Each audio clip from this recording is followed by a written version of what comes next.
হাজার বছরেরও বেশি সময় ধরে কোটি কোটি মানুষ একটি কুয়া থেকে পানি সংগ্রহ করছে কাবার একেবারে পাশে।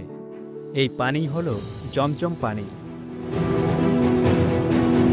যেটা আল্লাহ দিয়েছেন মা হাজেরা এবং ইসমাইল আলাইহিসসালামকে মরুভূমির মাঝে।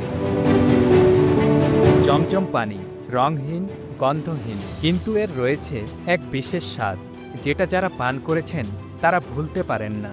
কিন্তু বিজ্ঞান কি বলে এই পবিত্র পানির ব্যাপারে?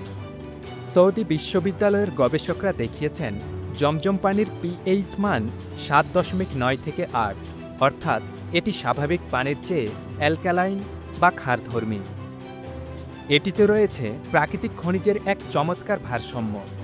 Sodium 133 milligram, calcium 96 milligram, potassium 43.3 milligram, magnesium 38.88 milligram, bicarbonate 195.4 milligram, মোট খনিজ দ্রবণ 835 মিলিগ্রাম।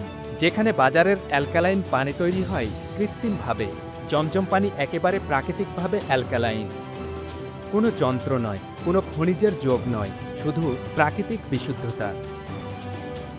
অ্যালকালাইন পানি নিয়ে যেসব গবেষণা আছে তাতে বলা হয় এটা শরীরকে ভালোভাবে হাইড্রেট রাখতে পারে, অ্যাসিড রিফ্লাক্সে সহায়তা হতে পারে, হজম ও হাড়ের স্বাস্থ্যেও কিছু উপকার পাওয়া যেতে পারে।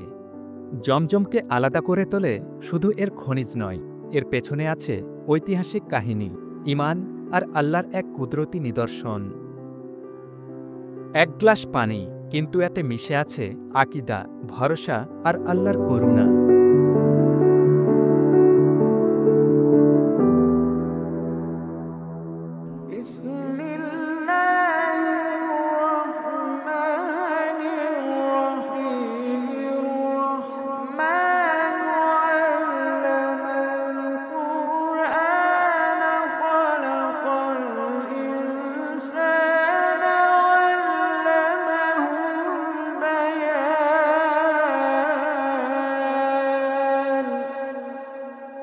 الشمس والقمر بحسبان